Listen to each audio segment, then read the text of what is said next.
그리고 이제 마지막 이것만은 조심합시다. 디스크가 재발이 상당히 많이 한다. 저도 이제 환자분들 수술하고 나면은 제일 별로 걱정 안 하는 부분들이 이제 추간공 협착증을 정리한 부분들은 별 걱정 안 합니다. 그리고 이 중심감압한 내시경 감압한 환자들도 크게 걱정 안 하는데 디스크 환자들은 좀 세게 말씀드리거든요. 웬만하면 좀 처음에 활동을 좀 조심하시고 그리고 안전 관리하시고 초기 재발할 수 있습니다라고 말씀드리는데 그에 대한 리스크를 줄일 수 있는 그런 논문이 있습니다.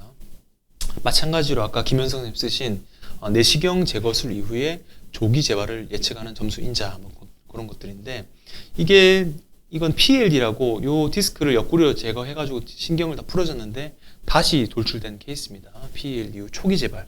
이런 조기 재발 같은 경우는 옆구리 내시경 아까는 이제 등 쪽으로 들어가서 추간판 부위를 다림질했었는데 이건 옆구리로 들어가기 때문에 한 9% 정도 재발한다고 되어 있거든요. 그래서 이런 케이스 중에 재발을 낮추려면은 어떤 케이스가 좀 좋은가?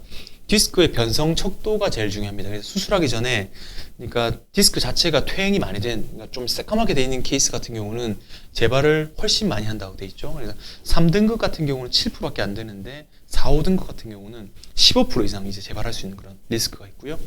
모딕 체인지라고 이건 디스크 퇴행과 더불어서 뼈와 뼈 사이의 그런 관절면 자체가 퇴행이 되는 건데 이런 것도 퇴행이 많이 되게 되면 디스크가 재발할 수 있죠. 골수 자체가 변화되니까 모딕 체인지 같은 경우 있는 경우 조기 재발이 21%고요.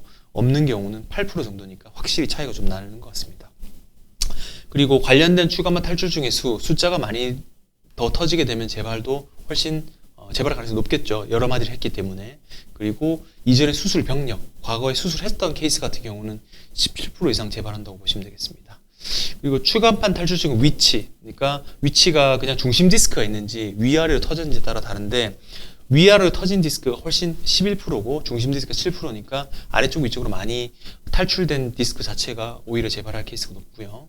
수준 같은 경우는 레벨이죠. 4, 5번 자체가 케이스가 많긴 하지만 그 많은 레벨 자체도 14% 이상 재발한다고 돼 있고 상위 디스크 같은 경우 1, 2번 디스크 이런 경우는 거의 재발하지 않고 수술이 마무리되는 것 같습니다. 그리고 디스크 높이가 낮을수록 그러니까 그만큼 퇴행이 많이 될수록 디스크가 더 재발한다는 요거는 모딕 체인지와 디스크 퇴행과 거의 맞물린 내용인데 어쨌건 높이 자체가 80% 이상 안 되는 경우는 조기 재발 가능성이 상당히 높은 걸로 되어 있습니다. 그리고 접근 방식 아까 말씀드렸지만 다림질하는 게 인트라미너 어프로치라고 하는데 등으로 들어가는 허리로 들어가는 것 자체는 재발률 자체가 낮은데 옆구리로 들어가게 되면 후궁이 이제 감압이 되지 않기 때문에 재발률이 더 높은 걸로 되어 있고요. 그리고 요게 좀 환자분들이 알고 계셔야 되는데 너무 빨리 보행하거나 하게 되면은 재발이 높으면 16%. 그래서 3일 이상 침상 안정하게 되면 거의 이제 재발 안 하는데 빨리 활동하고 돌아다니고 하게 되면 재발률이 좀 올라가는 게 되고요. 코르셋, 보조기죠. 보조기를 착용 안 하게 되면 한 10% 정도. 보조기를 착용하면은 한 7%로 보조기 착용이 필요 없다고 생각하시는 것보다는 이렇게 착용을 단단히 잘 하시는 게 도움이 되실 것 같습니다. 그리고 보다 좀 활동적인 연령대 40대에서 60대 사이가 재발이 많고요. 그리고 체질량 이수, 좀 몸집 자체가 큰 사람들이 재발을 좀 많이 하는 걸로 되어 있습니다. 결론은 결국 이제 체중, 퇴행, 그리고 디스크의 어떤 형상, 그리고 조기 보행, 보조기 이런 것들에 따라서 디스크 수술 이후에 재발을 결정할 수 있으니까 특히나 환자분은 침상 안정과 조기 보행을 줄이고 보조기에 대한 그런 착용을 통해서 디스크 재발을 막을 수 있을 것 같습니다. 메시지 보시겠습니다. 이 위험 요소 관리가 제일 중요한데요. 일단은 환자분은 체중을 좀 관리를 하는 게 좀 필요할 것 같고요. 그리고 수술 이후에 절대 안정. 웬만하면 좀 바로 보행하거나 활동을 열심히 하시는 것보다는 가벼운 활동을 하시고 한 일주일, 저는 한 3, 4일째부터 좀 보행을 본격적으로 하기를 권유드리는데 그런 식으로 좀 안정 기간을 갖는 게 중요할 것 같고요.